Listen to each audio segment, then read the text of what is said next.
All right, good afternoon, good evening, ladies and gentlemen. Thank you for joining us for another National Action Network Huddle Forum in Harlem, New York City. Clap yourselves up for being here. Clap yourselves up for those who are watching online. For those who come in person, this is our last Huddle Forum at the Harlem Commonwealth Council building. The next Huddle will not be next week in light of the holidays, so do not come here looking for us. Our next Huddle will resume on the 11th.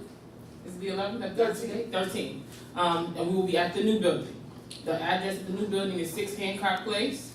All right, that's 124th between St. Nicholas and Morningside. So we'll be on the first floor, so you don't have to go up or down. Nobody has to worry about any of that. But we're excited to be at the new building, so that will be on the 15th. Okay? All right? Make sure y'all know 6 o'clock. 13th. Excuse me. Keep messing it up. Sorry. The 13th, but we will not be at Huddle this Monday. And today we just want to, again, this is our last time here at Harlem Commonwealth. We want to thank the Harlem Commonwealth Council staff, of course, clap them up.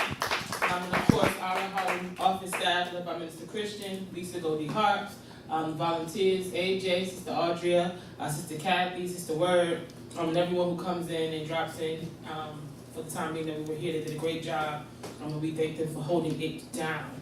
And we're on to a new chapter. So we are excited about that with the National Action Network. Some people have already seen the building, those who have invested in the new building. It is 5 floors, so we are looking to do a lot of programming. We're looking to do a lot in our Harlem community. Hold on for questions. And we are excited about that. For more information, you can visit nationalactionnetwork.net, or you can drop on by. Christina is always there, who's the coordinator, acting coordinator right now. And they are doing work on the building, so you might not be able to go everywhere, but you can definitely see it. And our signs are up, and they are doing great work. All right, let's jump into the program for tonight. We've missed you. We missed two huddles, one because of the holiday, and one because we had to travel. But we are back in the building, and we have a lot to cover. A lot has been going on. For those who do not know, welcome again to Huddle Forum. Huddle is an acronym that stands for Helping and Uniting Dreamers for Developing, Leading, and Empowerment. And we do just that. We've been doing just that since December 12, 2013. And we're going to stand up, please, for the reading of Scripture and opening prayer by our Minister Christian Matthew, who is our National Youth College President. Please join us in standing. All right, today's Scripture comes from the book of Romans, chapter 12, 9 to 21 NIV version. It's a little lengthy, but it's necessary. Love must be sincere. Hate what is evil, cling to what is good. Be devoted to one another in love. Honor one another above yourselves. Never be lacking in zeal, but keep your spiritual fervor, serving the Lord. Be joyful in hope, patient in affliction, faithful in prayer. Share with the Lord's people who are in need. Practice hospitality. Bless those who persecute you. Bless and do not curse them. Rejoice with those who rejoice. Mourn with those who mourn. Live in harmony with one another. Do not be proud, but be willing to associate with people of low position. Do not be conceited. Do not repay anyone evil for evil. Be careful to do what is right in the eyes of everyone. If it is possible, as far as it depends on you, live at peace with everyone. Do not take revenge, my dear friends, but leave room for God's wrath. For it is written, "It is mine to avenge. I will repay," says the Lord. On the contrary, if your enemy is hungry, feed him. If he is thirsty, give him something to drink. In doing this, you will heap burning coals on his head. Do not be overcome by evil, but overcome evil with good. May the Lord add a blessing to the reading, hearing, and understanding of His holy word. And we will now hear our prayer from our National Director, Minister Christian Matthew. Thank you, Ashley, for the scripture. Let's look to the Lord in prayer. Father, we thank you for this time and this opportunity that you have brought us here. Thank you for another Huddle Monday. Now, Lord, we pray that you will continue to keep us, that you will continue to protect us and aid us. Lord, we thank you for the time that we have spent here at the Harlem Commonwealth Council building. We thank you for the favor that you have given us with them. Now, Lord, we pray that as we are leaving from this place into a new place, that, Lord, you will continue to stay with us because, Lord, you gave us that new building. And so, Lord, we dedicate it back to you because you are the giver and the supplier of all things. We ask that you will supply the need here, that as we are leaving, that, Lord, they will find new tenants and new people to come here. And we pray for the favor over this building and over this staff. Lord, we thank you for every person that is here at the Huddle, that, Lord, you will bless them. Thank you for their willingness and their courage and their tenacity to be here. Lord, we pray for favor over each of their lives, for their willingness to come, that, Lord, you will bless them indeed. Thank you for those that are coming, those that are continuing to come. that, Lord, they will get here with traveling mercies. Thank you for those that are online. We ask for special blessing over them, that you will continue to aid them and keep them. We ask all of this in Jesus' name. Amen. Amen. Dan? Do it normal, Dan. No mic.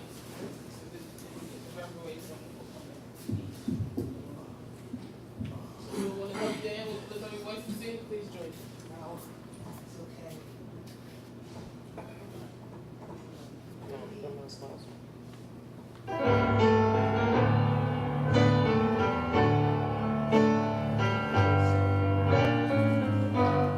Lift every voice and sing till earth and heaven move.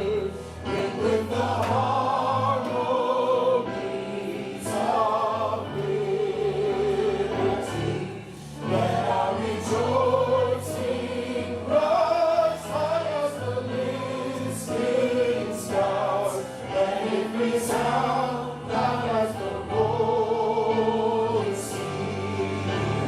Sing a song full of the faith that the darkness has taught us. Sing a song full of the hope that the presence has brought us. Facing the rising sun of our new day begun. Let us march on till victory is won.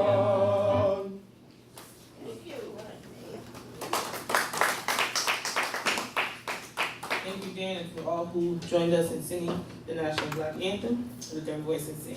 All right, now we're going to have our Black History facts. We have a few, and then we're going to jump into our announcements and action alerts. If you have any announcements, you can line up right here, and you can share them on the mic.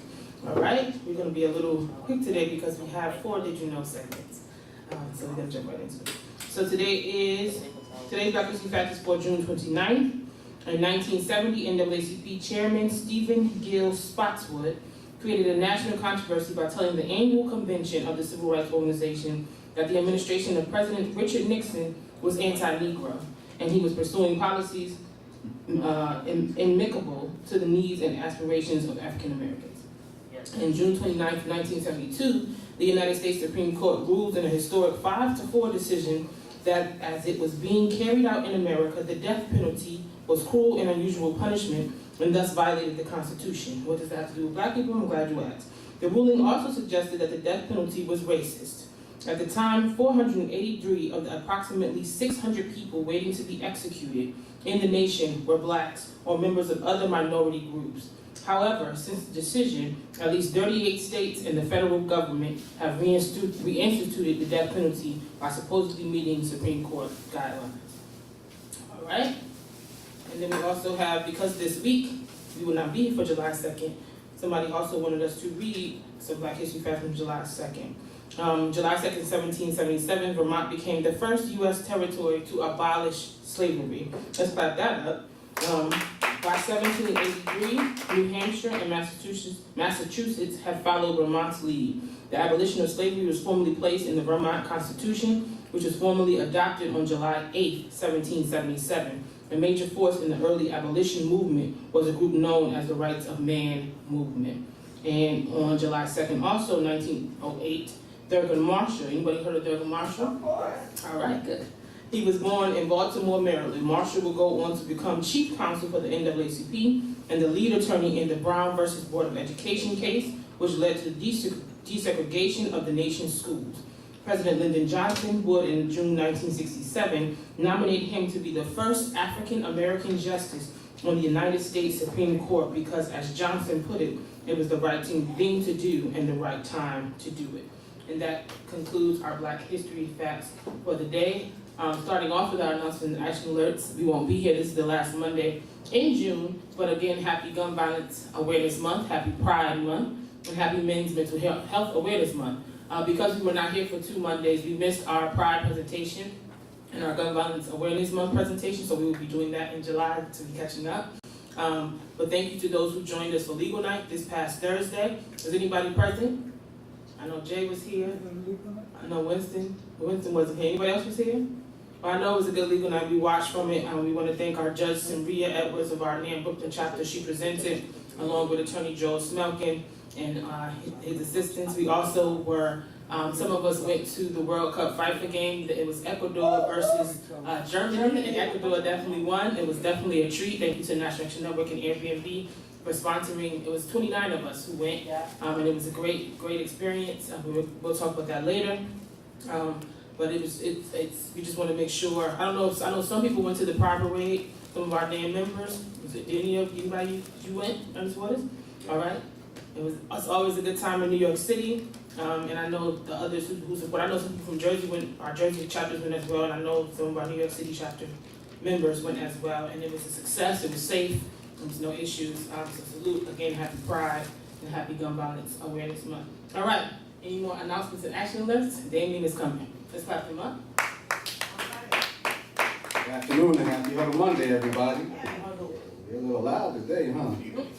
Yeah, well, I would just like to take this moment to send our condolences to the Nation of Islam and the Farrakhan family and the community at large for the homegoing of our sister and mother, dear Khadijah Farrakhan. So we would just like to take a brief moment of silence to commemorate her. Thank you. Now, secondly, I would like to just announce and then bring to light that on today, or was it yesterday, makes the second anniversary, I don't want to use the term anniversary, but the second marking of the murder of my baby cousin, who I call my son, because I've taken care of him since he was literally born out the womb. And just to reiterate, he was murdered at Greenhaven Correctional Facility 2 years ago by a white supremacist who was already doing life in jail. And it was,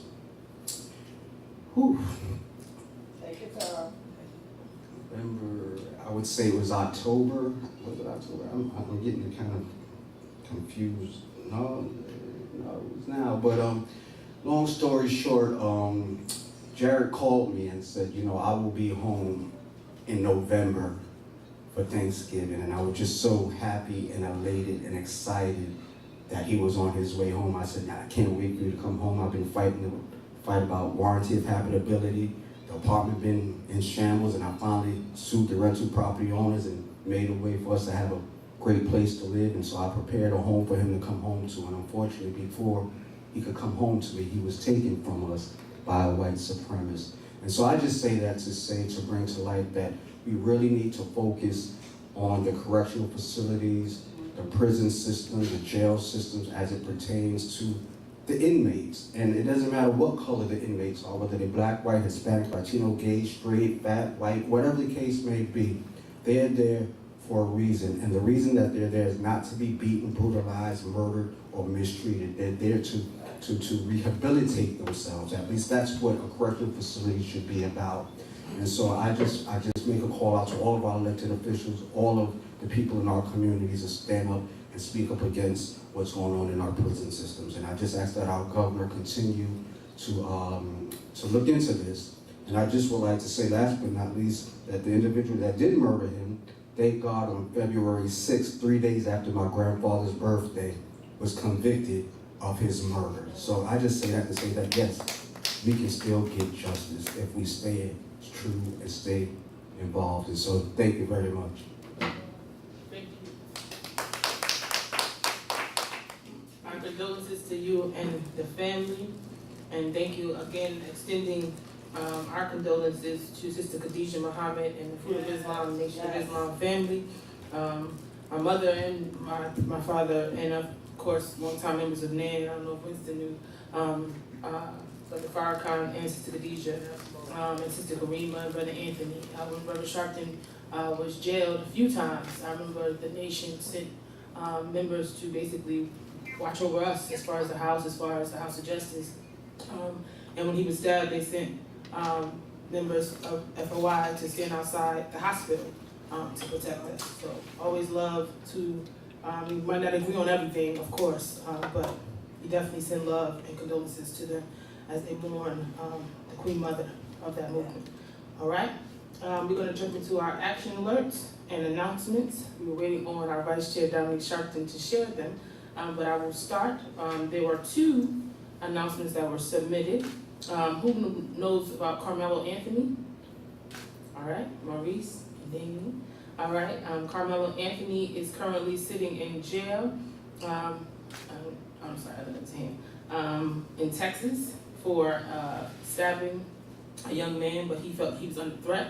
There has been national outrage about the sentencing because we feel it is extreme. I say we because I feel it is extreme. I know a lot of members of the Huddle feel it is extreme. A lot of people voice their opinions on social media, but I will share the announcement. It is kind of a step in the right direction, hopefully in his fight for justice and accountability, or for more appropriate sentence.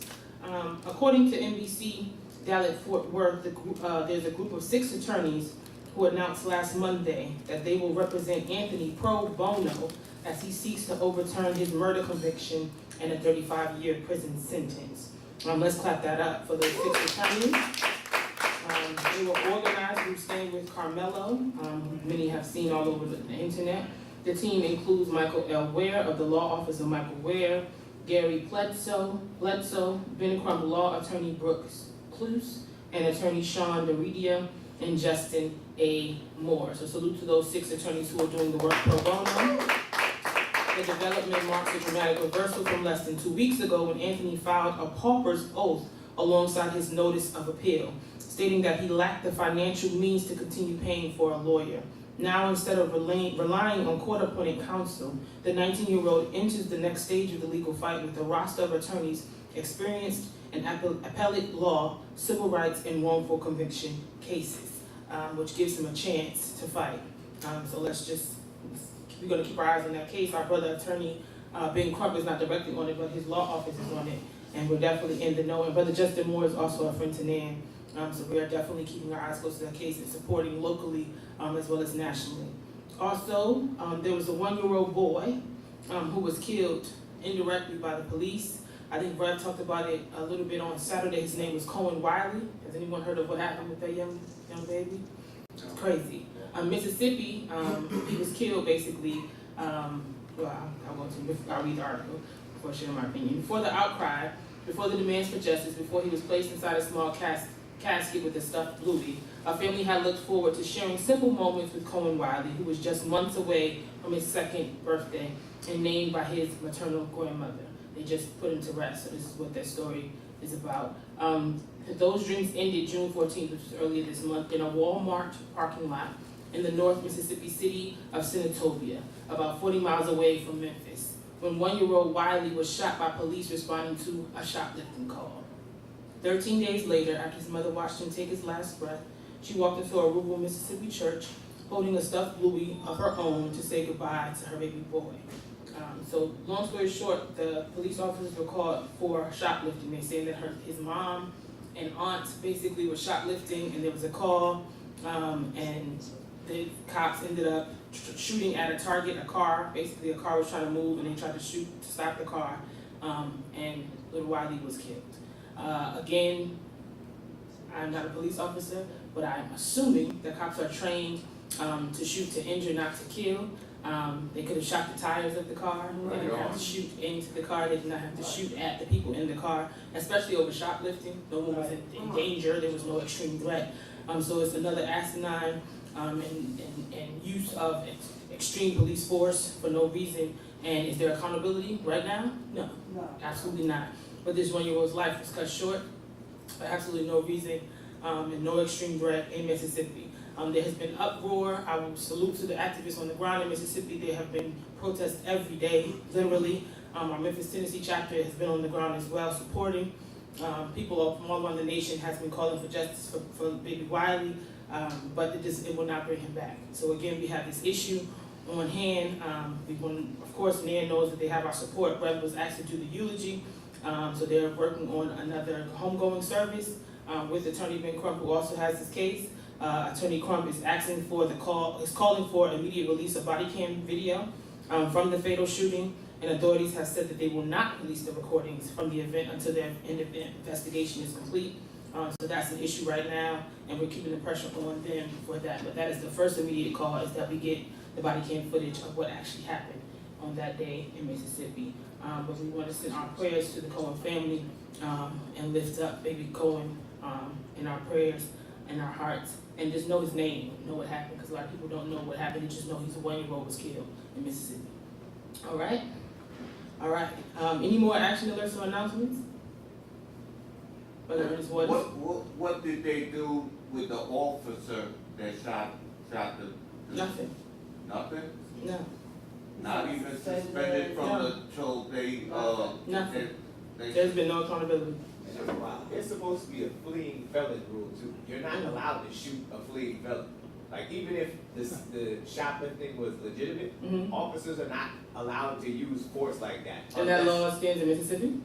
The law is National? it's supposed to stand everywhere. Yeah, it's a fleeing felon. You can't shoot felons. I mean, you can't shoot felons while they're running away unless they pose a threat to you. Like if they're not just supposed to shoot into vehicles blindly. Exactly. That's just wild. But That's it's Attorney Mississippi, Maurice talking, so he knows legally right? about that. But it's Mississippi, so. Right. So it's a fight ahead, and it happened on the 15th of June, and he's still working. There's been no accountability, like I said, no arrest, and they won't even release the footage. They're still investigating. Right. So on a lighter note, we want to thank everyone who came out last Saturday to the Freedom Summer Juneteenth activation. There was a coalition of groups, and our own Attorney Maurice and Minister Christian spoke at the State Building. Our own Sister Goldie held down the tabling table, and Sister Frenchie was there, and a few other members. Let's clap here, clap that up. A few members held down the table, and it was in coalition with all roads lead to the South, and basically it was the North, New York, standing with the South against redistricting efforts, standing for voting rights, and basically it was their Juneteenth event at the Harlem State Office Building. Again, it was last Saturday at 1 p.m. Very proud of y'all. They spoke very, very, very well. We're going to post that across. I'm trying to find a clear version to post across of their speeches. And it was also Cyrus's family was there, who was killed 3 years ago running. Well, they said that he was shoplifting. There's no proof of that. There's no evidence. But they said he was stealing water, and he left the store. And the owner, who was a Chinese man, and his son chased him out the store. He was so afraid he dropped his cell phone. 2 cell phones, because he had his mother's cell phone too. And they killed him. They shot him in the back as he was running. And then it took time for him to even respond, to even like help to call, I believe, to call up emergency services. It's been 3 years, there's been no justice with that. His mother spoke passionately, like she really, really spoke from her heart. The father spoke from his heart, and they were there. And there's been calls for us to boycott Chinese services, Chinese owned businesses because of what happened, because there's a lack of respect for black people. I'm gonna say black people, they say minorities, but I'm gonna say black people because he was black. He was a young black boy, and even if he did steal water, that's no reason to shoot him in his back as he was running from the store. That's absolutely crazy and asinine. Our life is definitely worth more than some water. It's absolutely crazy. But she spoke passionately, and we're gonna post that as well. And we continue to stand with that family, but it happened 3 years ago, and there's still no justice for that family. So we stand with them. It was a great effort, and we're gonna continue to stand with Our Roads Lead to the South, and all those in coalition. And we want to salute NAACP for Farron Griffith, because it was because of her that we were called into that circle, into the coalition. We of course knew a lot of people there, a lot of the groups there, but it was Fareen who made sure that NAN had a space there, and had a space on the program. So let's top that up. That's what partnership looks like. And we're going to continue forward in supporting that, because the efforts have not ended as far as redistricting. Now this happening in Missouri and Ohio and other places, and we have to make sure that we don't go back, especially ahead of these midterm elections and the presidential election that's coming in 2028. All right? They are trying to, people, I know a lot of people saying no check, no vote and all that, what are we voting for? But if they were not fighting, I'm sorry, if they were not fighting so hard to cancel our vote or to take away our vote, it wouldn't matter. So obviously it does matter, so you need to utilize it and vote. And they're going to talk about what just happened with the primary elections. How many people voted in the primary elections? I did. Oh, that's most of this room. Oh, I think that's everybody, right? Except like one person. Not going to call them out back, but that's important that everybody gets out and votes. We're going to talk about the primary elections, and everybody has an opinion about who won and who didn't. But at the end of the day, it was extremely low voter turnout. Extremely low. Extremely low voter turnout, and I'm gonna keep saying that. So we need to make sure, I know it's not the main elections, everybody said it was primaries, those matter too. Yes. Those matter probably right, they're more important to me than the general, because at the end of the day, it's very, very important. Everybody's on, the certain people that are on there that make decisions that we care about.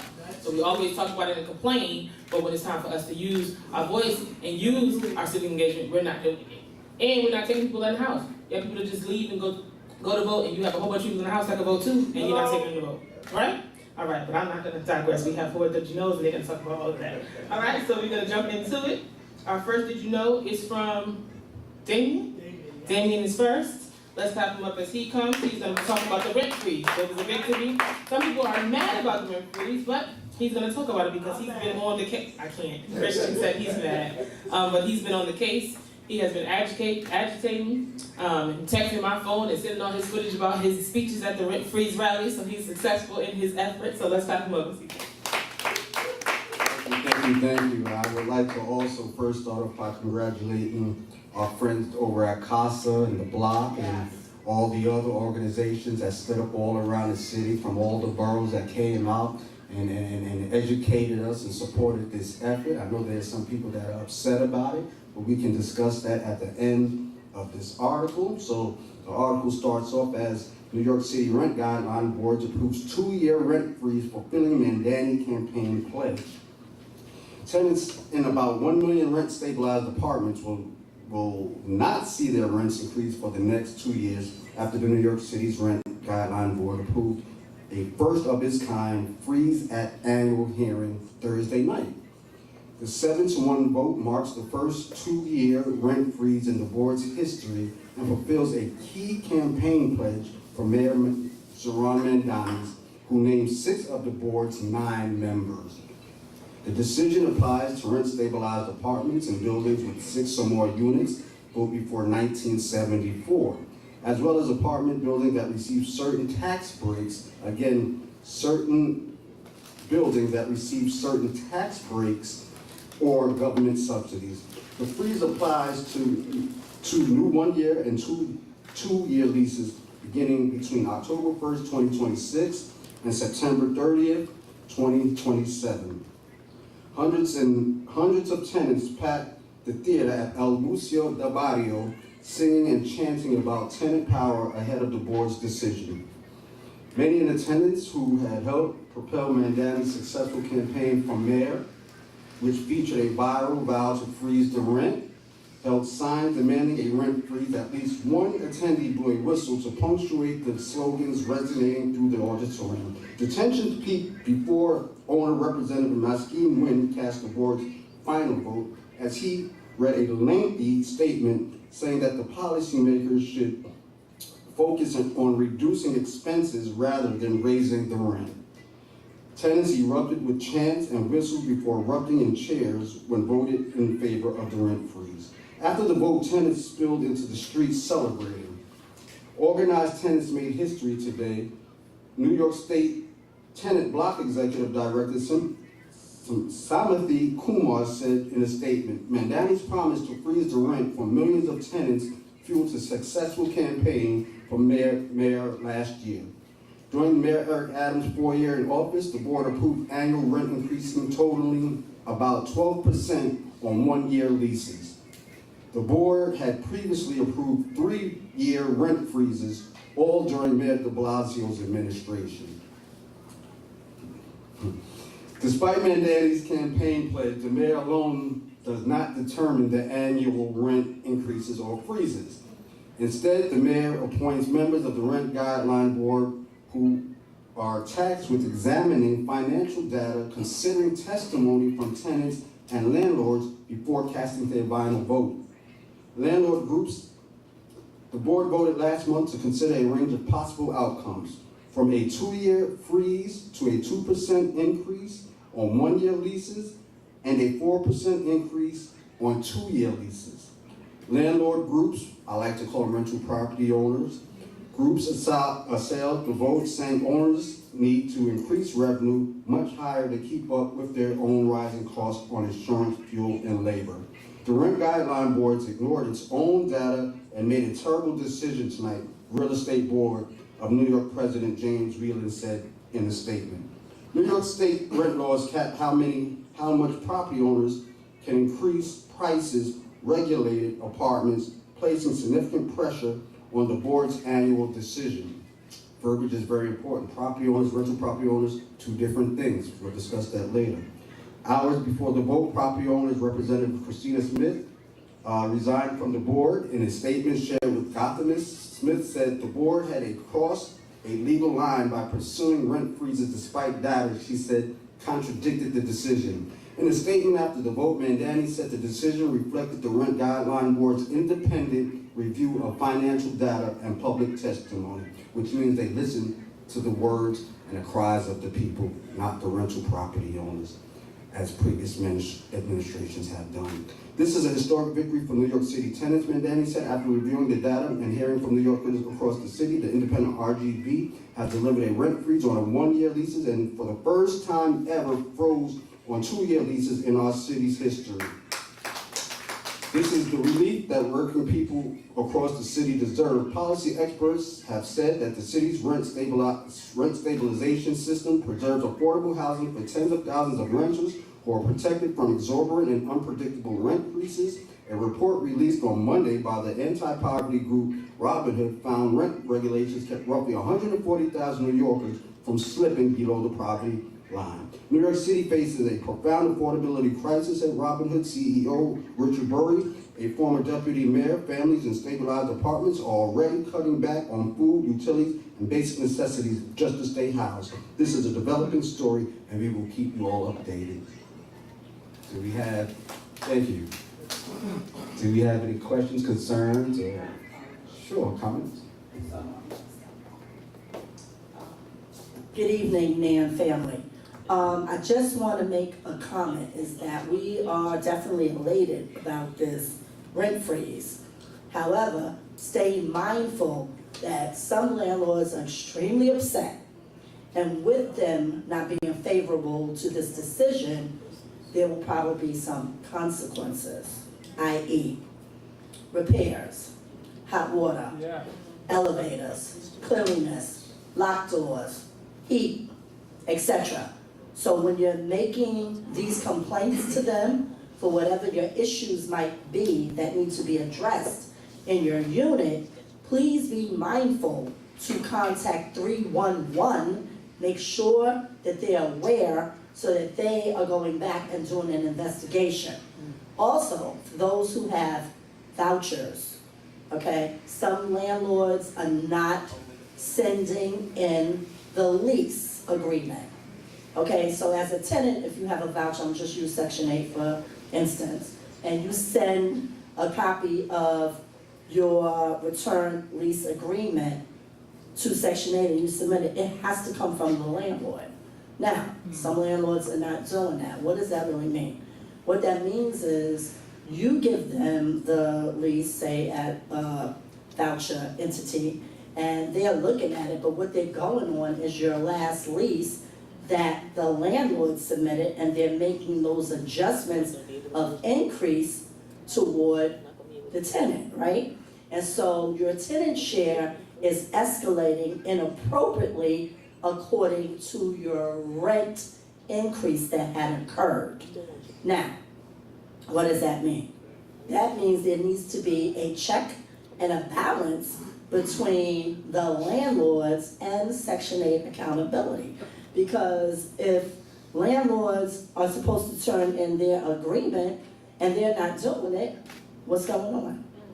Why should the tenant be liable and they end up paying more in an increase when right now we know that since after COVID, things have escalated everywhere, right? And so tenants need to have fairness across the board. So that is something that really needs to be monitored and needs to be looked into, but do your due diligence as a tenant if you're in that category to raise awareness and report that also to 311 for, insurance data. Yeah, all of the stuff you say, report to 311, but what is it gonna do when you report it? It's just like, if they write it down on paper, but, I mean, if they doing stuff to us because of the, rent freeze, then it's causing a problem for the tenant. So, I mean, if the police ain't involved or the courts, we still in trouble, cause 311, no offense to them, I done called them a lot of times and you don't get all the time the satisfaction that you looking for. Okay, so that's an excellent question. So 311 is supposed to send you a complaint number, right? And in that complaint number should have the detail. Also, they send out through HUD to come, inspectors to come out to, investigate the claim, right? And once they do that, they are supposed to report back to the tenant about the claim. Now, bearing in mind, if landlords are inappropriately violating tenants' rights, there is a, charge for that. So if you don't have hot water, the water tank isn't working, the elevator isn't working, blah, blah, blah, blah, blah. It could be a list of things. Yeah, they are violated and they have to pay, a fee for that, right? Until the corrections are made. Now, the next step that you can do that I would encourage everyone to do, and this is why voting is so important in the local elections. If you know who your district leaders are, make them aware. If you know who your state committee person is, there's a male and a female, make them aware. If you know who your city council member is, make them aware. And make your last resort, and also, if it has anything to do and it's incorporated to vouchers, you need to let your state senators and your assembly members aware as well. Your last resort would be to take all of your data that is evidence-based and then appropriately get in touch with the public advocate's office, because that would be when things are so far out of control, what do people do? All right, so as long as all I's are dotted and all T's are crossed, and you've done your due diligence, then you take those next steps. Now, how would you get in touch with them? At gethelp at advocate.nyc.gov. The other thing is that you have the right as a tenant to start a claim against your landlord through housing court. You don't have to wait for a landlord to take you to court. You can take them to court, and you would go to the housing court jurisdiction in your borough. Now, landlord harassment is happening, and there has been a stream of misappropriation of funds and money. So there have been landlords that have been inappropriately alleging that they haven't received tenant payment. So what do? They get you all frazzled, razzled, you're running around, then you have to go maybe for an assistance, and once the assistance is paid and tapped into, they might be saying that they hadn't received those funds. So then you have to go back and get proof that they did receive the funds, bearing in mind that all those payments are federal dollars. So somebody has to be accountable, right? You also have the right to request a FOIL. You could go online, you could place a request for a FOIL for the any monies that were paid out towards your rent to be looked into, and it's a legal process, so that holds up and stays inside of a court hearing if you take your landlord to court, whether they take you or you take them. So there's all types of means and measures in which you can safeguard yourself as a tenant, because that is your right, but stay abreast on your tenant rights and do not let landlords bully or harass, okay? So that's the end of my statement. Thank you. I'm sorry, Chaplain Mitchell. I do want to say I saw many NAN members at several of the rent guideline rallies, and that was great. I also want to say this: we do have a mayor who has been very intentional with his communication with constituents. And so he had many in the borough, rent freeze, workshops, and where he actually, without his team was definitely present and all assistance with the tables, but he himself actually talked to tenants. And I sat there and I watched it, and I could say that, you know, I was amazed, because usually, you know, sometimes you don't get that one-on-one attention, but the effort was there. But he does have a whole team that is in place. So I just want to, you know, highlight that. NAN was definitely present and outside at all these rallies and forums and everything, and so was I, because we must stand up for our housing rights. Chaplain Mitchell? Blessings. Thank you all for speaking so eloquently when I can't. I'm trying to get some teeth. But what I want to say, I'm the chairperson of the National Action Network Housing Committee. And I've been trying to tell people, please don't speak badly about 311. In my building in the Bronx, 253 East 181st Street, we got a new boiler, a new roof. We got a new boiler, a new roof, new painting, replacement appliances, and people are complaining, 311 don't do anything. Well, how does it start? By calling 311. You call every week. They said they still haven't done it. We also, at that time it was Richie Torres who was our assembly person. And Richie Torres now is in the Congress and he's still fighting for better, safe housing, affordable housing. And so people want to say what they want to say. They don't do their due diligence. I got very angry at the tenants and I said, you called one time, they ain't gonna make it. You're gonna have to call until it's done. So I had to really, really tell them, come to the CASA meetings and you will see what your rights are. And you'll see that your rights are being violated, and you should take the landlord to court. They don't want to do it. See, people don't want to fight. The Bible says, take back what the devil has stolen from you. Take it back. Don't make one call and go back to sleep. People don't want to go to meetings. So, okay, you can go online. Okay, you can by phone. Okay, we would write to council. Okay, we're with the block. Okay, we have a huge coalition. And we have young people. Young people say, that ain't right. My mama's not gonna go through that. And you know what? I don't have housing in college. So CUNY Cares showed up. Massive people are just coming out of the woodwork and saying, we're not having it. It's not right. But people are lazy. You don't have it right away. Instant coffee mentality. So we wanted, at CASA and Right to Council, we wanted rent freeze for 4 years. Got to. Okay, that's a start. And no one is our savior. We are our own savior. So stand up and fight for your rights. It's an order from God. Don't just lean back and say, well, what can we do? Call 311 every week until it's done. Our landlord cried. Why did he say landlord? Our property owner. Because Jesus is Lord of the land. Our property owner said he didn't have no money. So the city came in, show us your books. If you don't have no money, we'll help you. And he cooked the books, and he showed, and we got electrical upgrade. Who gets that? Building number 253 East 181st Street. Now we're going back in, because we have molds. And so it's affecting the lungs of the tenants, their babies, and they're like, oh, well, there's nothing we can do. So you're gonna say, oh, well, to your life, to your baby's life? So they don't wanna fight. So I'm very angry. I let them know, I'm really tired of you.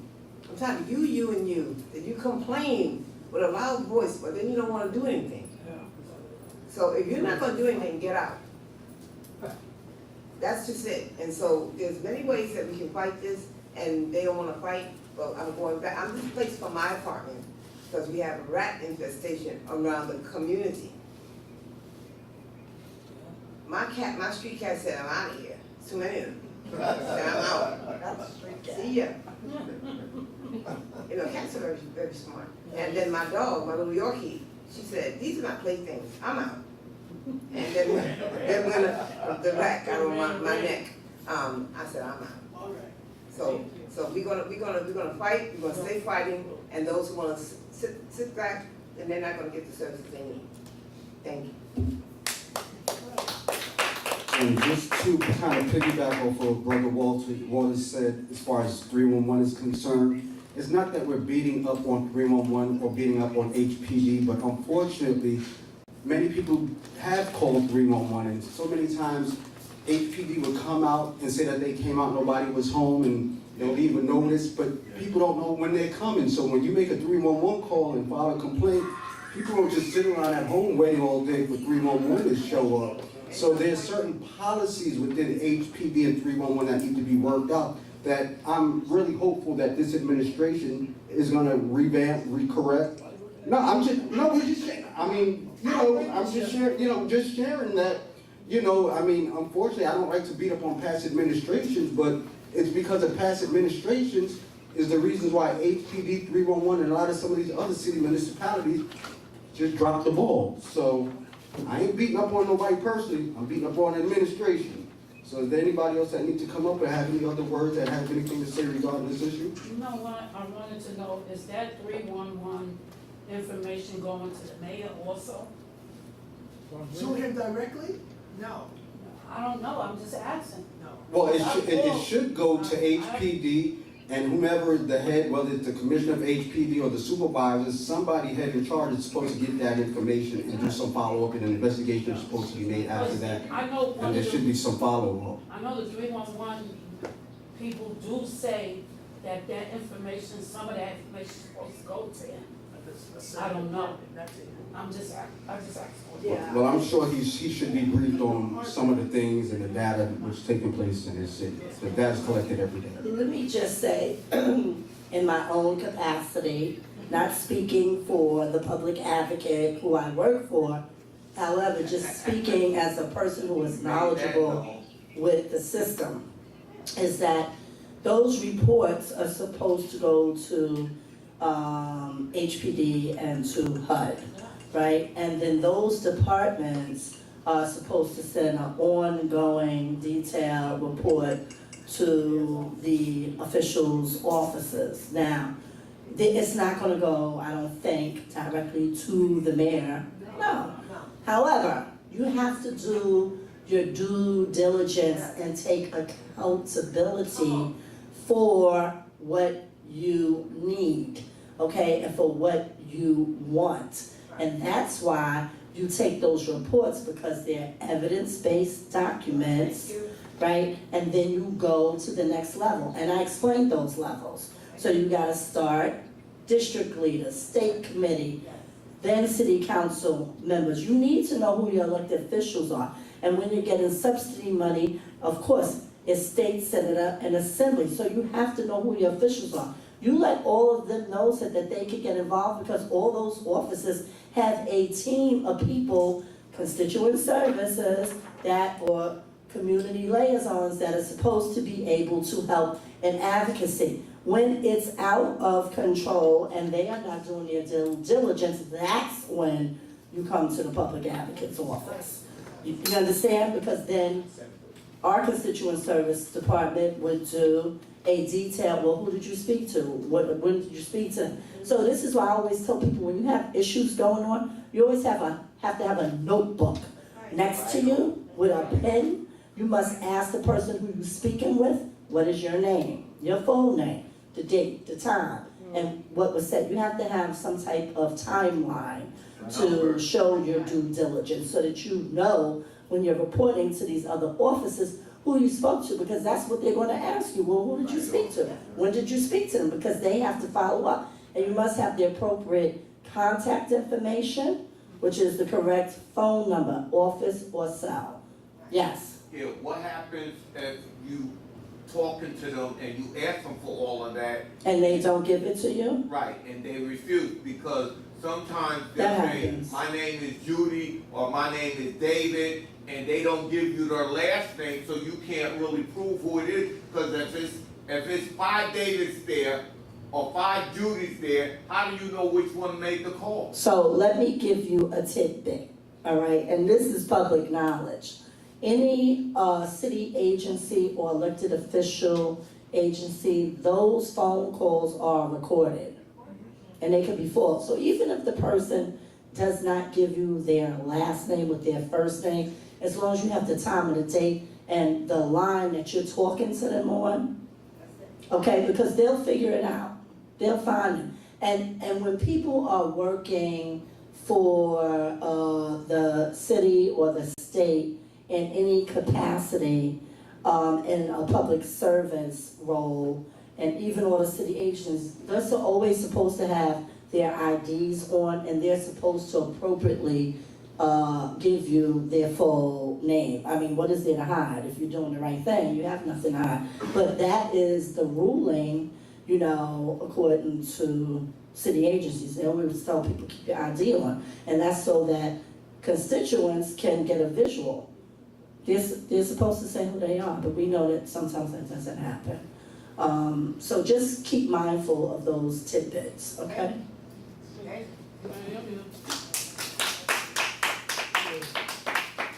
So thank you to Damien and to Gina and Sister Mitchell for sharing that information and dropping much needed info following up. And thank you for Ernest for asking those questions and challenging on the issues that stand, because it's real.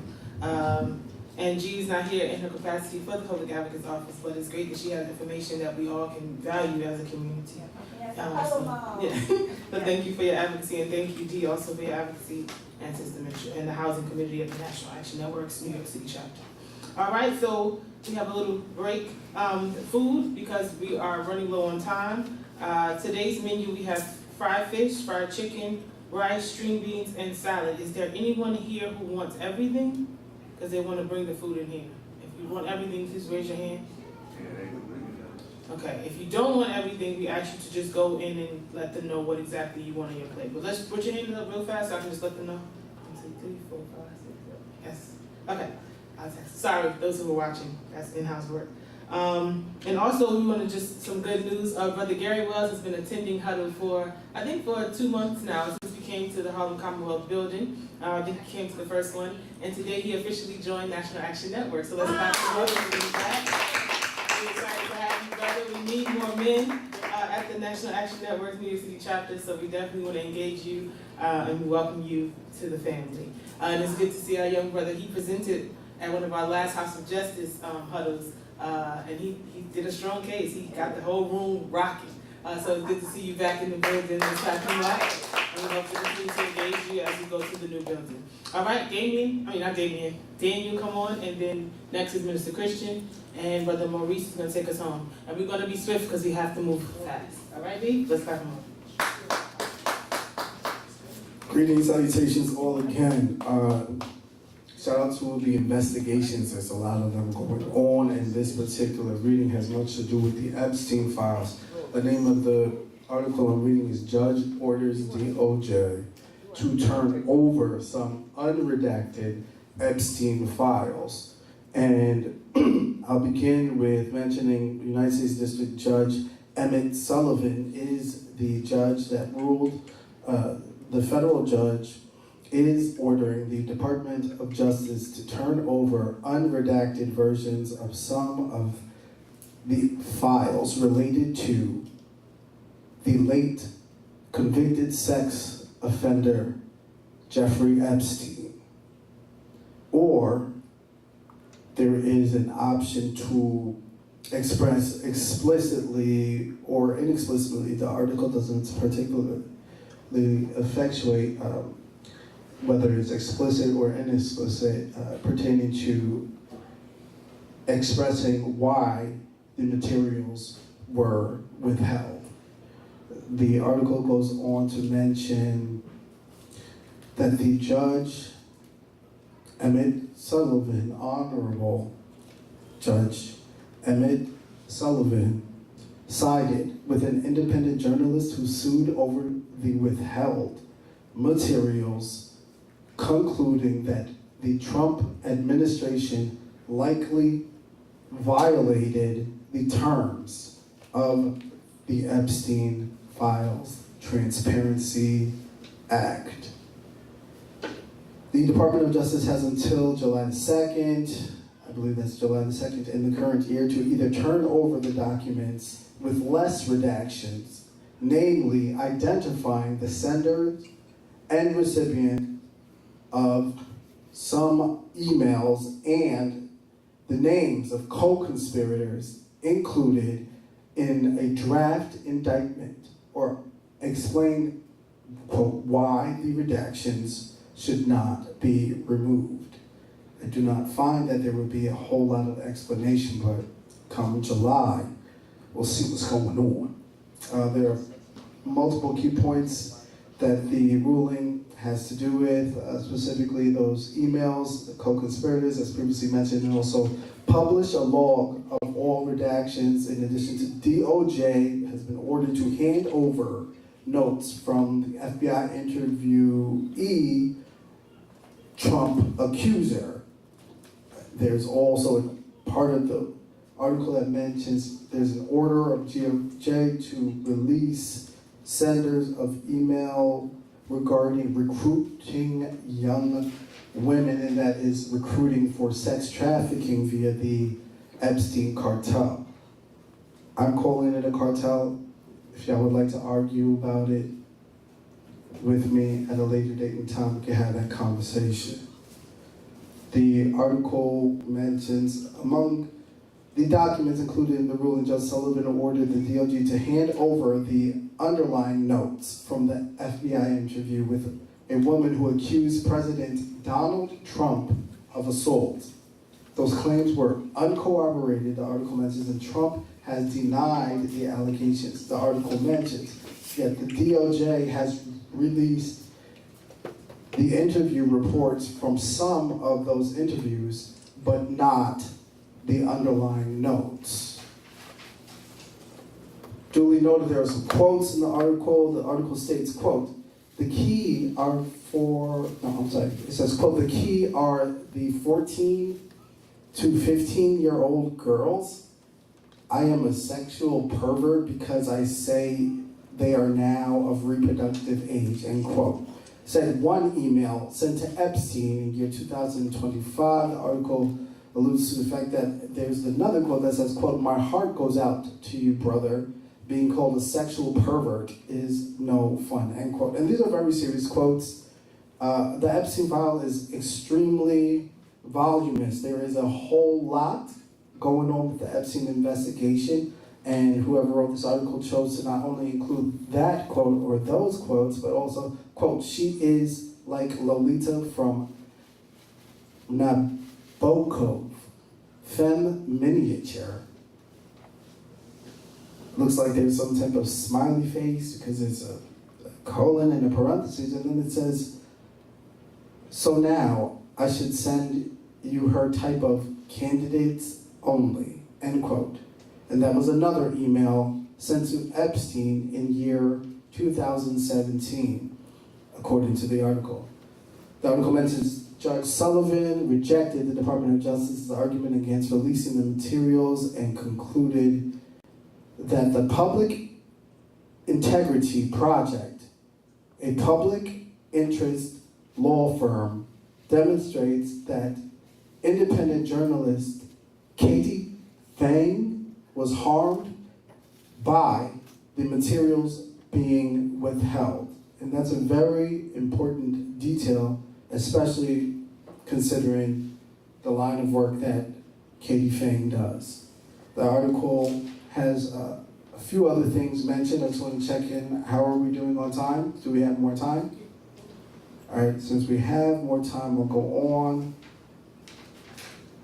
from where I left off, pertaining to there being a lack of transparency with the redactions. Due to the fact that the redactions were made, it doesn't portray clearly exactly what was going on in the Epstein files, within the Epstein files, for those whom are reading the redacted version of the Epstein files to understand.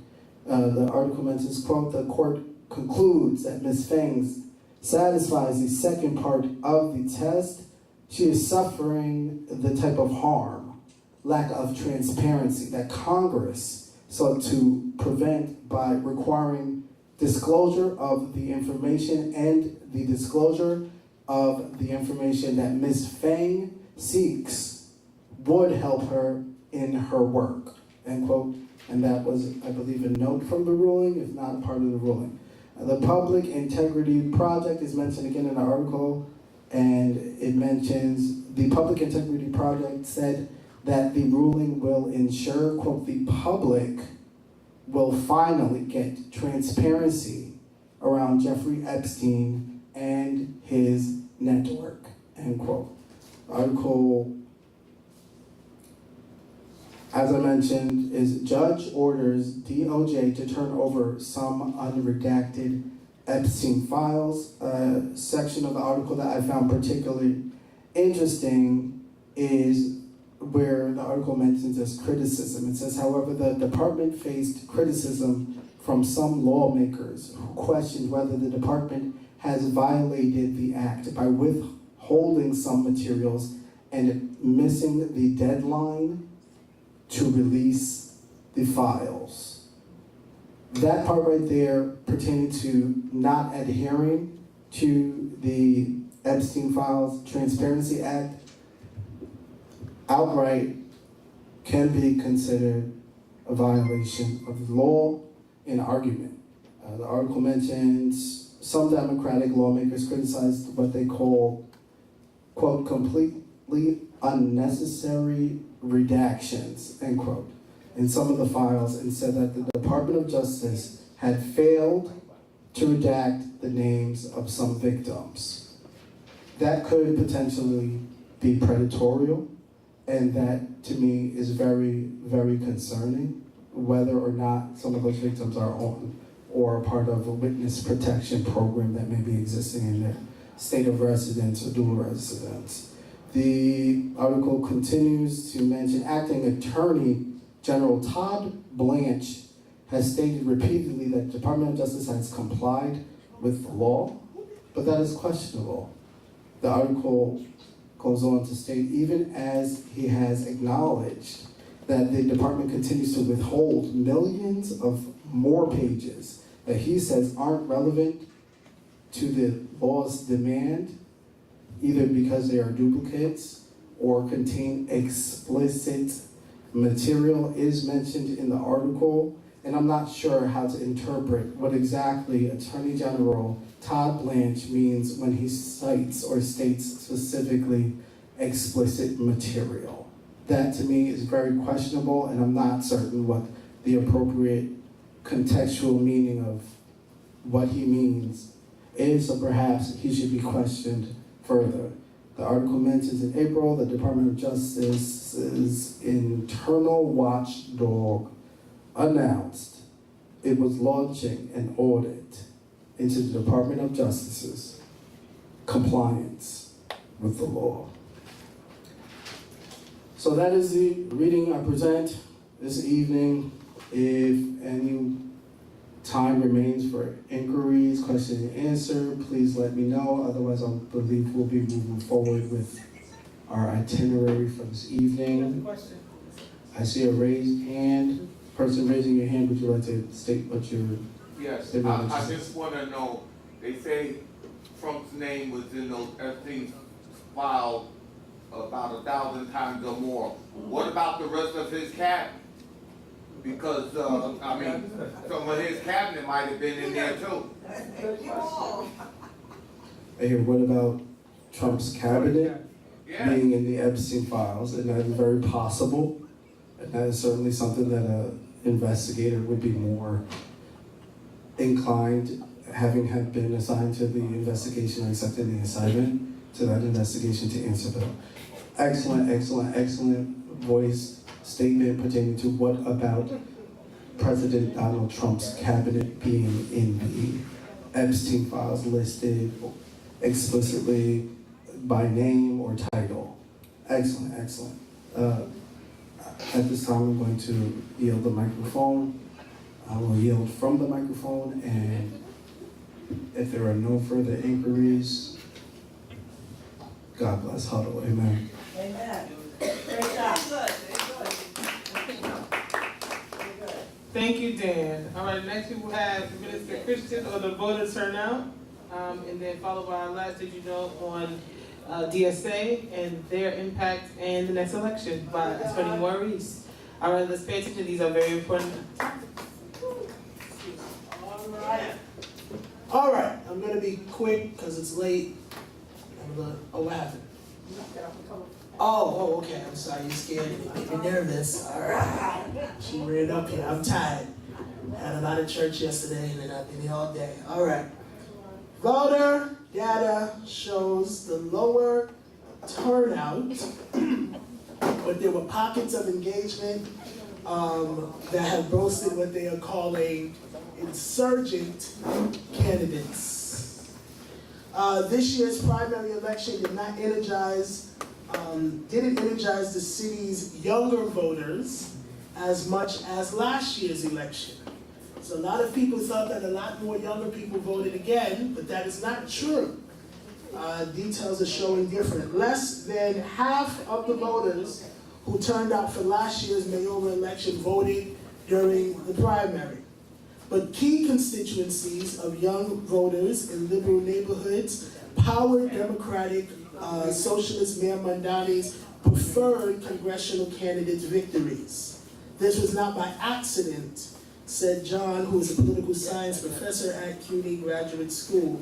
Mondani and his DSA allies have the most effective targeting, canvassing, get out the vote effort that the city has seen in a long time, which is very true.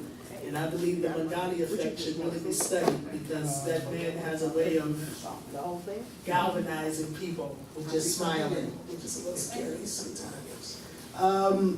He said that lower turnout for the midterm elections generally don't favor progressive candidates who rely on the voters. So the DSA has managed to turn that around and have activated a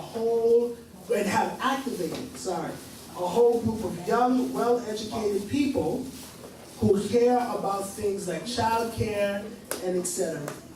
A total, listen to this, a total of 531,000 New Yorkers voted in this year's primary. So that is extremely low. That is lower than, I believe, even the Bronx has over 1.5 million people. So that's lower. The Bronx is the lowest borough. So that means lower people voted this year than the amount of people that live in the entire borough of the Bronx. It's very bad. It's terrible. Not good at all.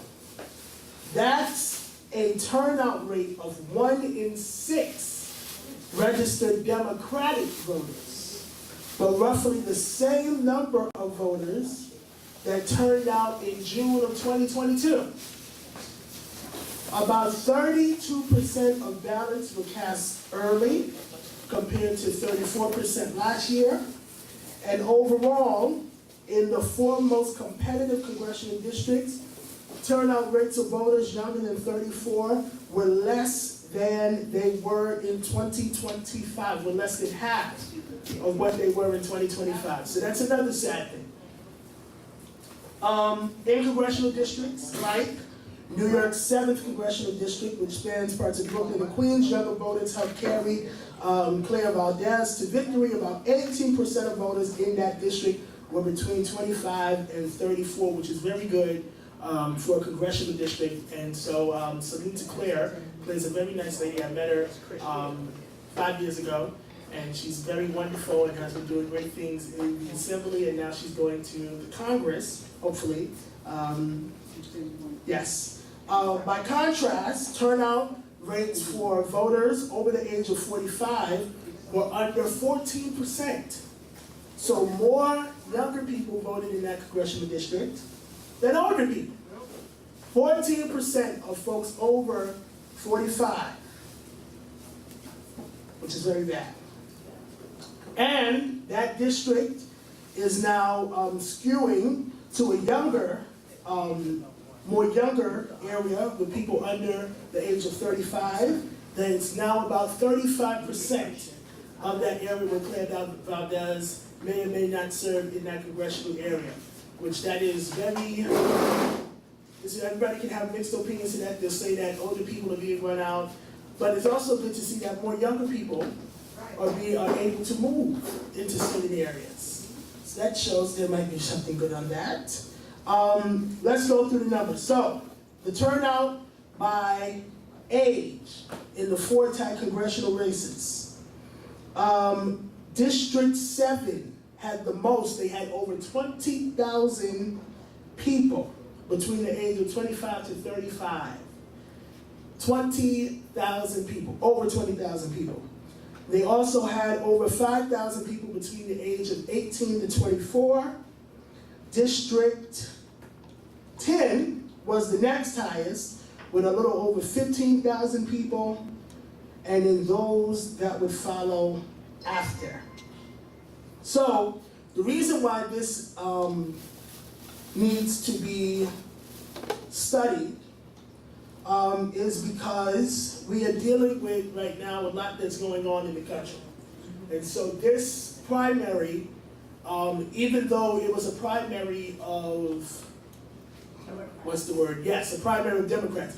There were some districts, I know a couple of districts, particularly in Long Island, that had no primary at all.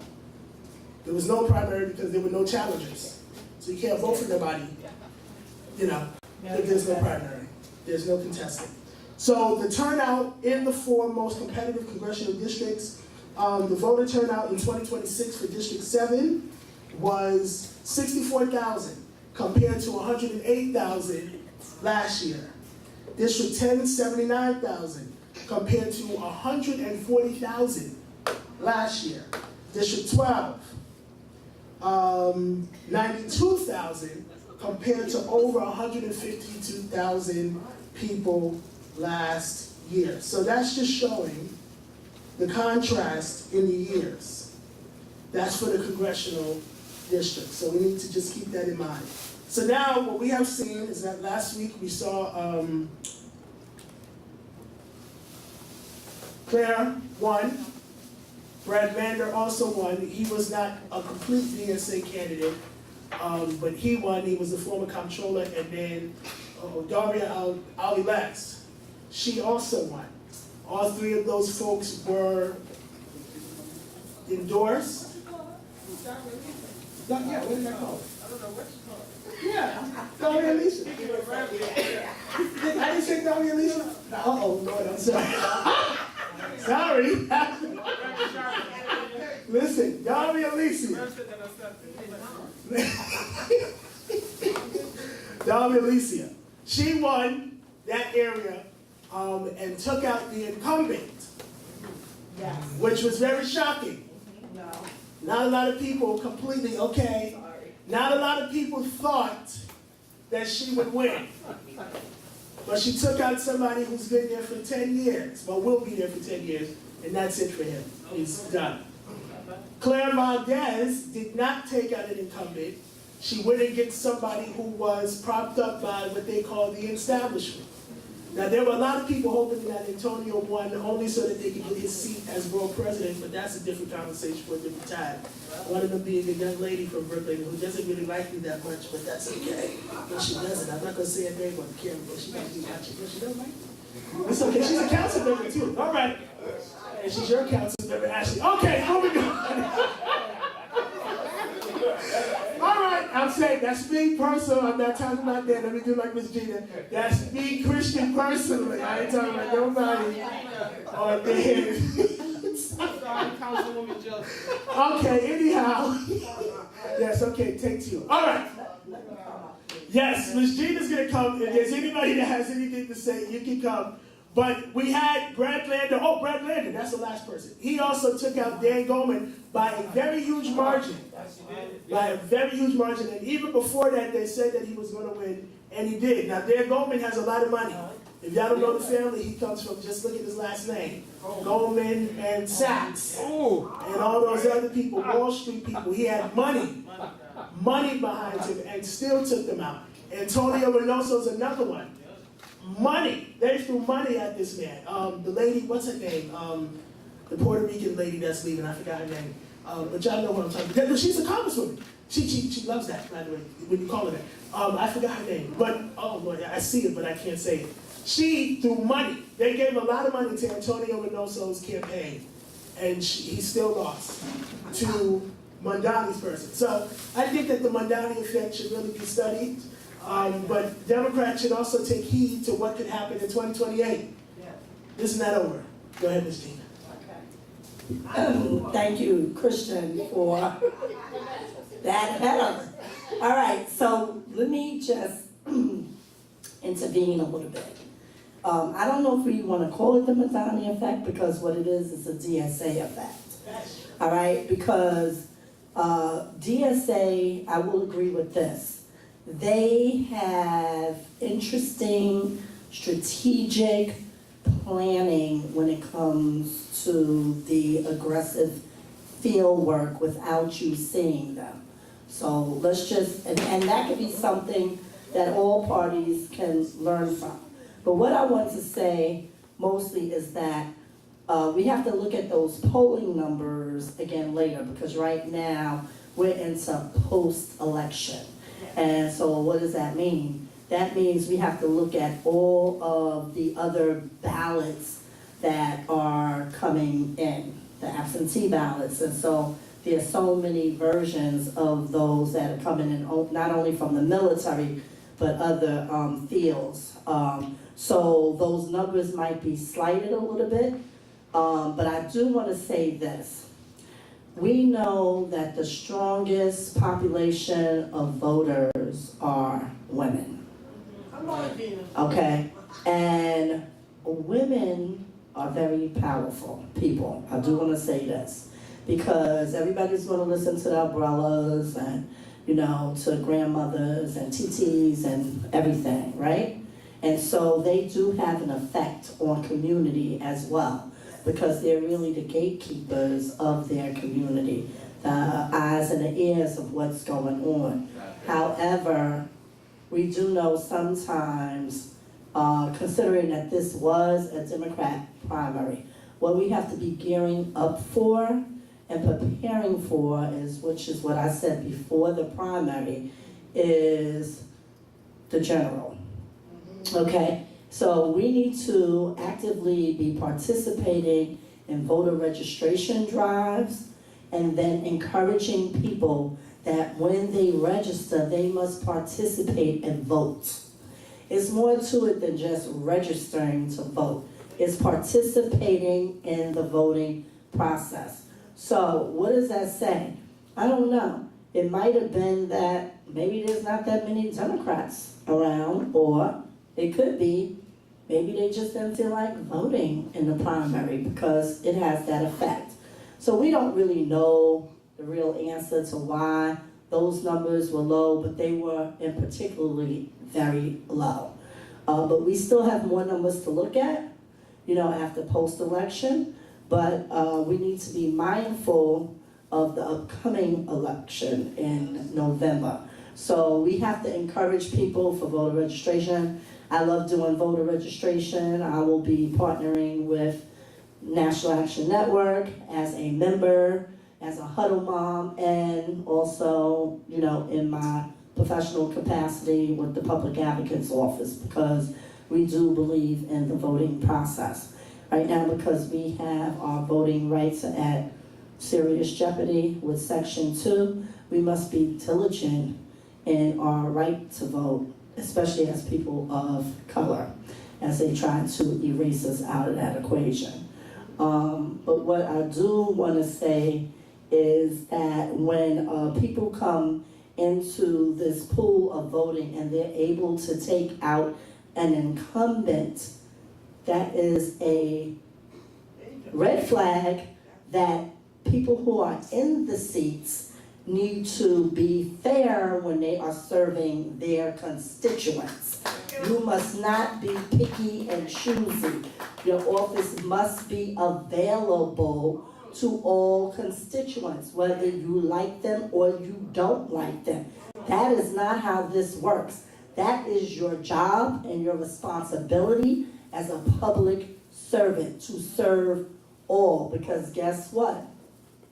Who is the employer to the elected officials? We are, the constituents. So easy come, easy go. So when you get fired for a reason.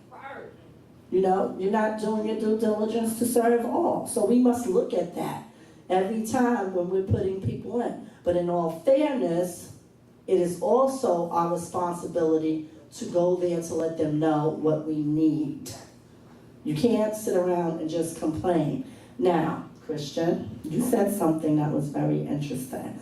And I just want to say, because I'm a senior now myself, you cannot be ruling us out of this game. Because that is the wisdom, as Reverend Sharpton always says. So we have some experience, or a lot of experience, that we like to pass on to the younger generation, but it's up to them to be able to listen to learn, okay? And we can learn from them as well, all right? But let's just keep our due diligence going in the theme of voting, so we have something to secure, so that we're not counted out. Thank you for your time and attention. Very good. Thank you, Ms. Gina. Is there anybody else? Any questions on the last election? Now, in closing, Ms. Gina said something very important. Since people did not come and vote in the primary, you definitely have to vote in November. Yeah. You definitely have to vote because you have the primary, that's a national thing, but then you also have governor. And if we allow, what's his name, crazy man? Bruce Blakeman. He lives down the street, for real, in Massapequa, I'm not kidding. Bruce Blakeman, he's really crazy. And if you really are not careful, he can do a lot of damage to this state, and he is a very big Trump supporter, and Trump loves him. And if we are not careful, those two get together and mess up the state, it is possible.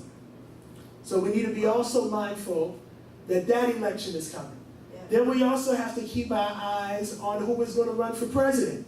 Because at the end of this year, into the beginning of early next year, thank you, we are going to see a lot of people come up and say that they are voting for president. Then, also next year, you're going to see a lot more people saying that they're going to run for Congress. Because congressional seats are every 2 years. So yes, they're going to start in January, but then they got to get right back up and start campaigning again. So it's going to be a lot of things happening really quickly. And then right after the president, guess what we have here in New York again? An election. In 2029. In 2028, New York City people are going to come up. They're running for this, they're running for that. New York City's website is already up for the 2029 elections. Anybody pay attention to that? Y'all didn't know that? You can go on right now. What's it? The CMB website. And you'll see it has the candidates list. Search up NYC candidates 2029 and you'll see everybody that has so far said that they are running. That's how I do it. Okay. All right, Regina has one last thing. Yes. I just want to say this too. Please be careful of those candidates. I call them seat hoppers. Okay, I know I'm doing a mic drop, but boom, they're seat hoppers. You have to be careful of them. They want to run in one district, then they want to run in another district, then they want to run for one seat, then they want to run for another seat. They're not sure what they really want to do. So, how do we effectively support them? I don't see where we can.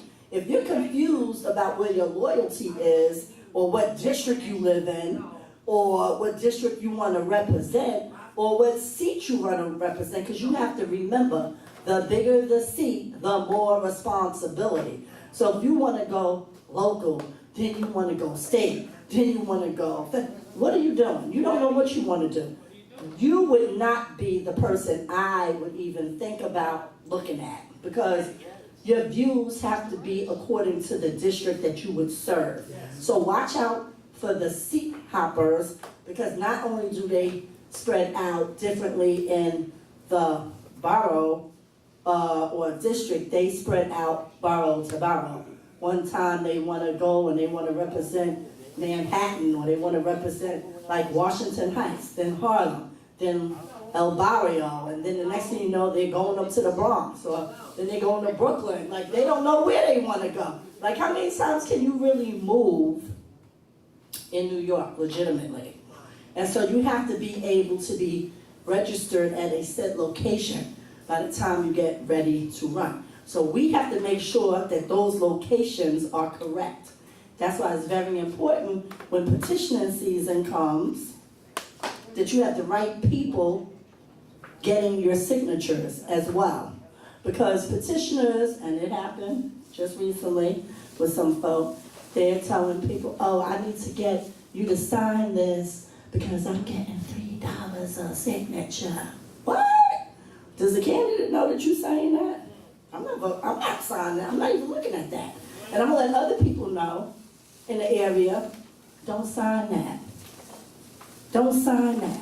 Because if that's what your end goal game is and the candidate is okay with that, that's a no-no.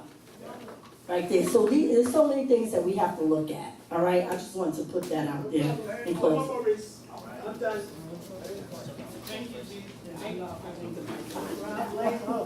Right, thank you for that, Christian. Thank you for that, Ms. Gina. That was very informative.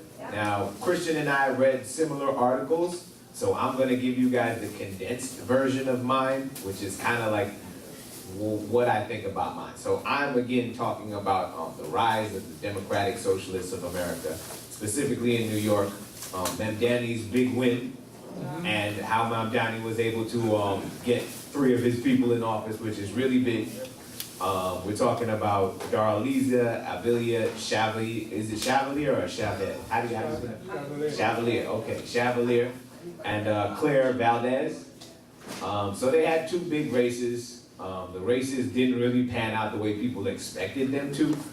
They were elected mostly among like whiter and highly educated neighborhoods. You would think that they, like the ones that were being gentrified, among an influx of like new arrivals. Now you would think it would be like predominantly poorer people or whatever that would be supporting them, because socialists are primarily against like poverty. They want to get rid of poverty, and they have a lot of views that are geared towards helping the middleman and like the working class. So you would think that it would be, most of those people would be out there supporting them. But no, they got a lot of mixed votes, which has people hopeful about them being able to do well on a grander stage, like win in other states like Florida and different things like that. The article gives mixed reviews on whether that's plausible, whether it can happen. So what I want to talk about specifically, the article calls them pretty much the insurgent wing of the Democratic Party. And the language that I've been hearing about them recently is kind of like, I don't know, it seems like a little bit skewed and jaded. I don't know why we're using the words insurgent now that socialists have one. Like, we're treating it like if there's some kind of like, the Taliban is what I would think of when I think about insurgents, right? Like, socialism is not a new phenomenon, right? Like, Dr. King was technically a socialist. Dr. King believed a lot of the same things that some of these people believe. I feel like they're getting somewhat of an unfair rap. I also heard recently about Chevalier's old tweets or some kind of social media stuff that she was doing from like 2018, right? And again, I don't think that it's fair. She was not running for politics at that time. She's a regular person like you and I. Okay. So now that she wins, I don't know why all of a sudden they're bringing tweets from 2018 to be like, hey, look at this tweet you made. Like, if we examined all of our social media accounts from back then, I'm sure all of us have said things that we didn't mean in the moment, or we said for a reaction or some kind of different thing. So I don't think it's fair for them to say that, especially when we've elected a president who started his political campaign by saying like certain people are rapists, they carry disease, they commit crimes, and he assumes some of them are good people, right? And then we had audio leak of him talking about that when you're rich, they just let you do whatever you want, bunch of explicatives that I'm not gonna repeat. How he could grab people this way and that way and all that, and we had no problem voting for him, and we're not using the same kind of words when we're addressing that section of the population.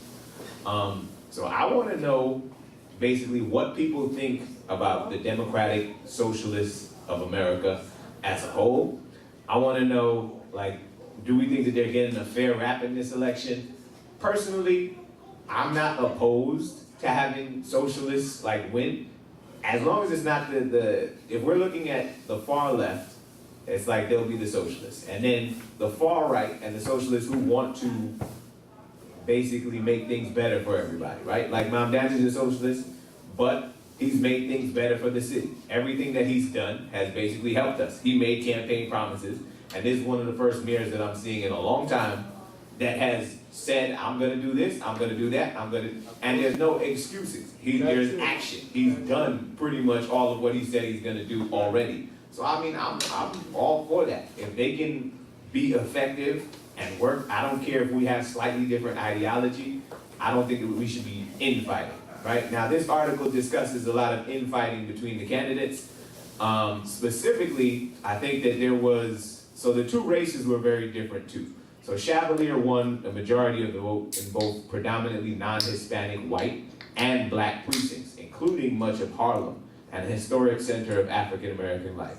So you know that she beat Adriano Espaillat. That was considered a major upset or something like that at the time, but we came out and voted because apparently people didn't like the job that he was doing, and they figured that they rolled the dice and take a chance on her. So clap yourselves up if you voted for her, and if not, well, too bad. So Valdez had her best showing in predominantly Hispanic precincts. She won them by more than 30 percentage points, right? And also won by more than 10 points in mostly white areas. So this was where we got some of the controversy. There's a video going around of like mostly white Valdez supporters at her election night, and they were booing video footage of House Minority Leader Hakeem Jeffries, and then chanting, "You're next." So that was creating an issue, and I don't know if it's like an isolated thing, but you know, they'll use any of that. So I think that infighting like that is like really, it doesn't make any sense, right? Because whoever wins, we need to get behind them in the long run, right? Because we need to take our country back from where it's going right now. I mean, with Donald Trump in office, fighting hard every day to roll our rights back, with the Supreme Court, another branch of government, fighting to do the same thing, we have to present a united front. One way or another, we have to play the long game. Right now, we have to try and take the House, we have to try and take the Senate. Once we have that back, they need to do their jobs, and they need to start creating some laws to counteract, number one, some of these changes that the Supreme Court has made that have eroded some of our basic rights, right?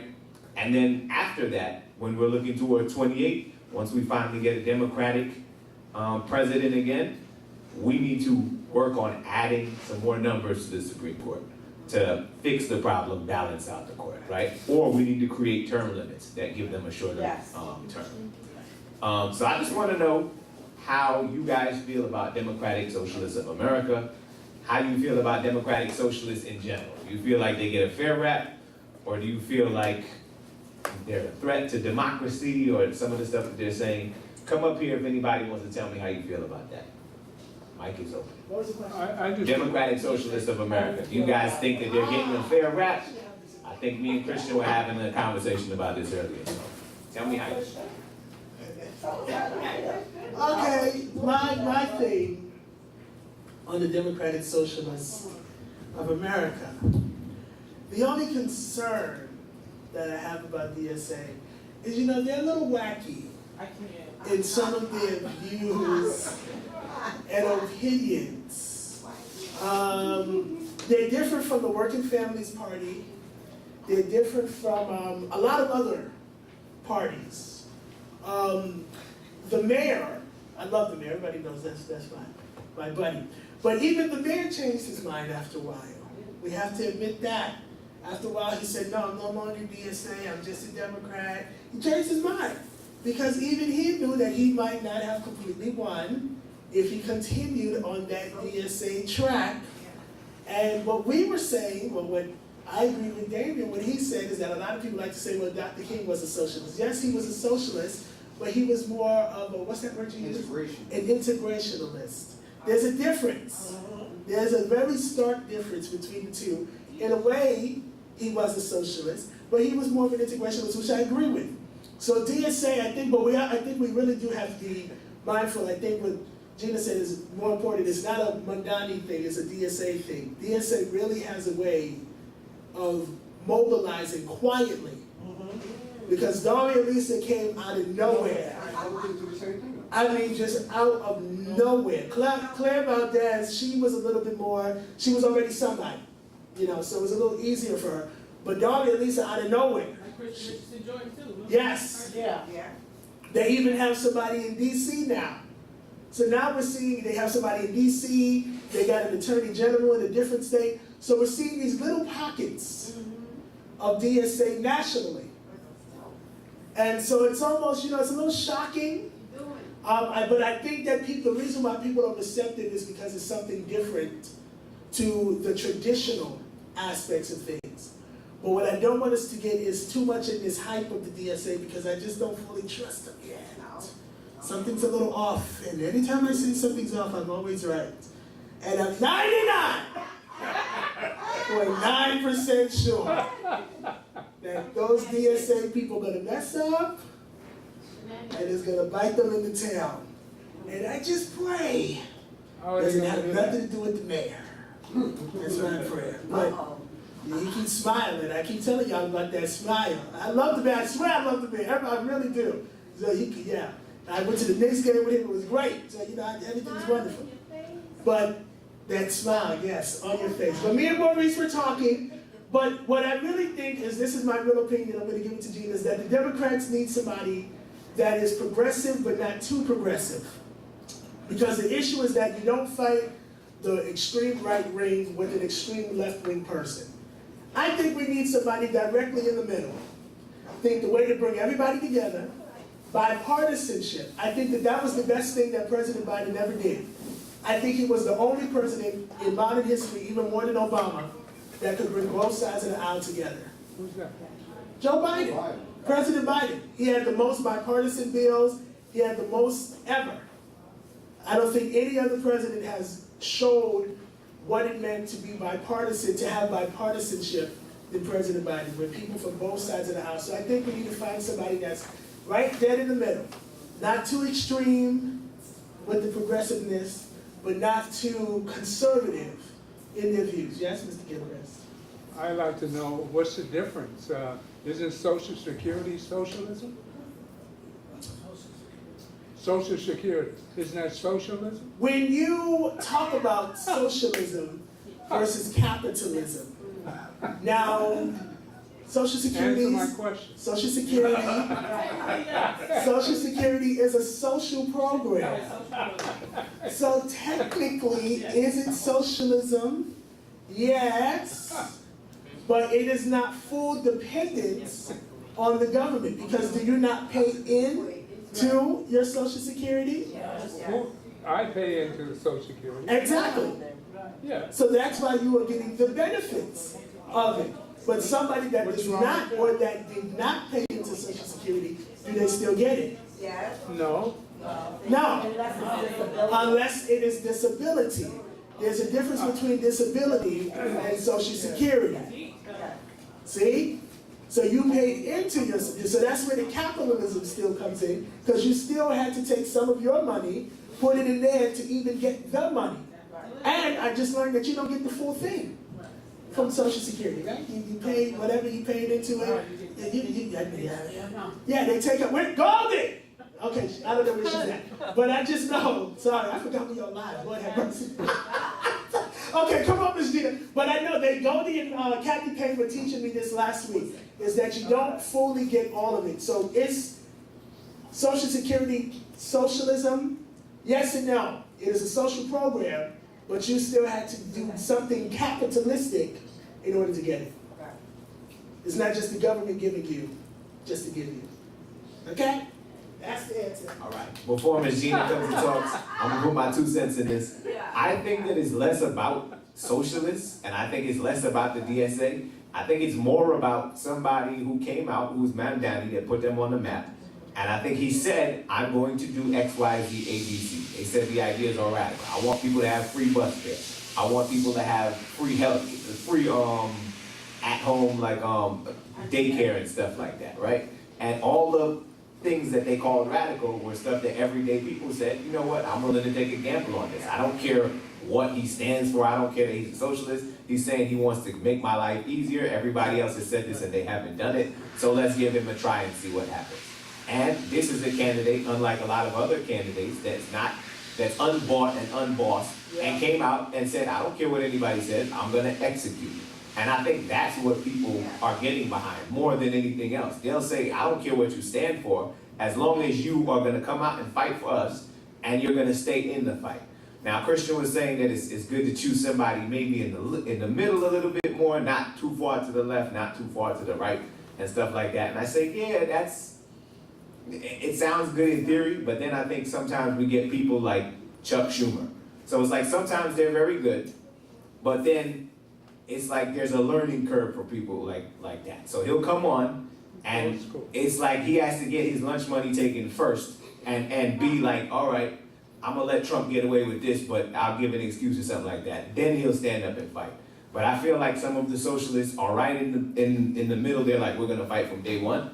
We're not taking anything from Trump. If Trump comes and asks me a question, I'm gonna say it to your face. Yes, I do think X, Y, Z about you. I think people can respect that. And I think that regardless of what your ideologies are, I think that that's something that people can get behind. Ms. Gina, come give us your take. So, what I'm thinking also is, DSA, so that is weird that they would take the word Democrat and put in front of socialist America.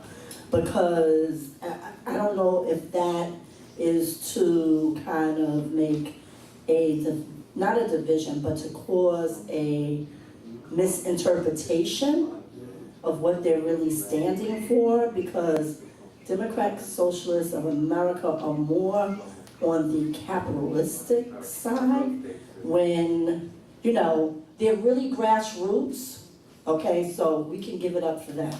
They work in a lot of spaces and places of grassroots organizing, which is why they're so good at campaigning, because they're already working with these nonprofits and etc., right? And so when they see the need for something to be changed, that's the great thing. However, sometimes the message comes across as, yes, we're going to really do this for you, and then they leave out the however part when it comes down to the economics and the social change, because are they doing it for the people who are interested in it, or are they doing it for all people, or are they doing it for a certain demographic of higher economic people that it will benefit later? So we must really look at that, because when we're talking about, and that's why it's so important, because a lot of them were very involved with the rent freeze. We're going back to that topic because there's going to be a penalty behind that. If not right now, after, in 2 years. And it's going to hurt people economically. So it'll be like a /COVID moment, if you will, where everything like soared up dramatically. So we must really think about that, and feel free to Google it, about capitalism, socialism. I think what it is that they're very progressive in wanting to do the right thing, but it might come across with a penalty later for a certain demographic of people that are more fortunately in the pocket, right? So that's just some things, but I think it's very interesting that they use the word Democrat first. Why couldn't they just be socialist, America? But then what? That would have probably left them out of what, the primary? Right? I mean, I'm just saying. All right, so that's just things that we have to think about. All right, I am a Democrat. I'm not a Democrat Working Party, I'm not a Democrat. Marijuana Party, I'm not a Democrat. Liberal, I'm not a Democrat. Socialist, I am a Democrat. Period. That's it. I'm not those hidden categories. Do I want to fight for some of those things? Absolutely. But I know who I am and where I stand. All right? Thank you. Correct. Thank you for that, Ms. Gina. And again, I'll close this out by saying that whether they're socialists whether they're pure Democrats, I'll take them any day over the people that are trying to push us back towards the Dred Scott era. And for those of you who don't know what Dred Scott is, that's a Supreme Court case decision that said that black people, former slaves, have no rights that anyone else is bound to respect. And the way that this Supreme Court is chopping away at the 13th, 14th, and 15th Amendments, slowly but surely, that is where they're trying to push us, my friends. So pay attention. Don't just bypass all of these things. They're just slowly handing more power to Donald Trump. And we need to do everything that we can to stand in the way of the erosion of the democracy that we have right now. All right? So thank you for your time. This was great. Everybody did a good job. Clap yourselves up. And I will pass the mic back to you. I told you I was interested. So we are running late on time, so I won't go deep into it, but I urge you to pay attention. DSA is not new. They have been out here for a very long time. They just got more popular under the Mamdani effect. And a lot of people talk about they don't like personal politics, they don't want to put a face with a party, but basically he's becoming the face of the party. And now they release her, now the lady, what's her name that you said earlier? Claire, they're becoming associated with the party. I know Jabari Brisport, who I went to school with, he's a senator. He's a Democratic socialist. But if you want to know more about them, read. They have an agenda. I heard that they were founded by 5 white men. That's who's in control. But it's supposed to be, you know, the People's Party. But at the end of the day, who's in charge of it is 5 white men. That's not diverse at all. But I won't go into that. I just want us to not just read headlines and actually research and do the research about exactly what you're supporting or who you like and what's trending and exactly what it is.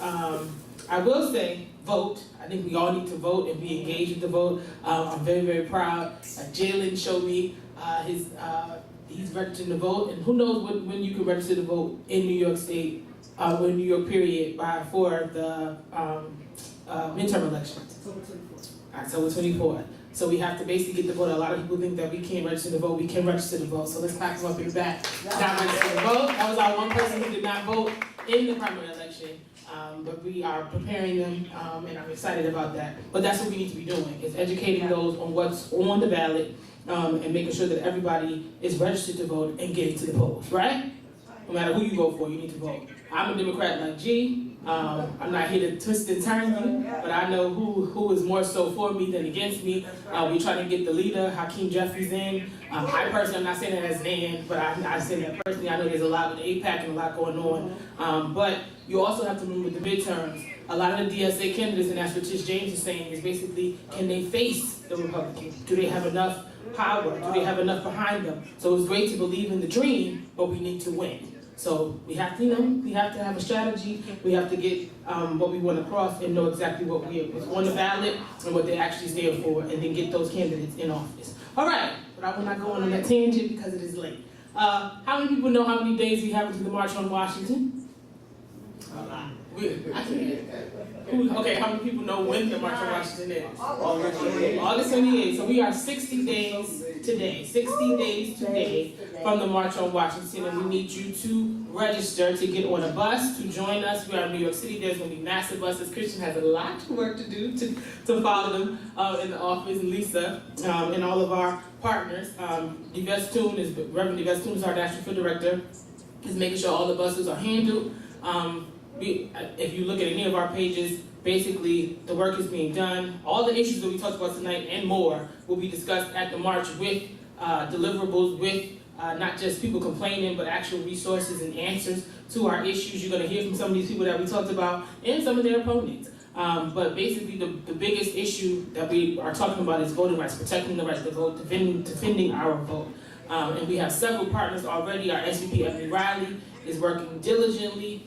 We have our locations at the Lincoln Memorial in Washington, D.C. Who is in charge of D.C. right now? Trump. So it was hard to get that, but we secured that space. We need you to come out there, be ready, not be violent, but be ready to go, march on Washington And you can visit marchonwashington2026.com to register and to get more information. If you want to register a bus, if you want to partner, for those watching, we welcome you. All are welcome to come and organize and to be a part of that day. It is, of course, in remembrance of the original March on Washington, and that's why our partner is our lead partner is Drum Major Institute, which is under Martin Luther King III and Andrea Waters King, because of Dr. Martin Luther King's legacy, which we follow. And basically, they're rolling back the time, y'all. So basically, if you talk about what you would have did in the original civil rights movement, what would you do now? Because right now we're fighting in the same way. We have less rights today than yesterday. So we have to make sure and ensure that our young people are okay because they're on the ticket to be chopped away. All right? Also, for those who came out, there was something else we had. The 126th week of DEI Thursdays. This will be 127. So clap that up. We are still outside fighting for DEI, which is diversity, equity, and inclusion. I have not heard that in the news recently in politics anymore. So they are trying to say it is dead, but we're still trying to fight to keep it alive. I don't care what they call it. But diversity matters. We have to make sure that we are on holding the line and we are here to secure the line and make sure that that matters in business, in tech, in America, because it cannot be the same. This is not a communist country. This is not the same. We are not going back to Hitler times. Diversity matters and we have to hold the line. Also, last but not least, the NAACP NYC sent information. They are having an effort tomorrow. I'm going to read that really fast and then I'm going to let y'all go. Sorry.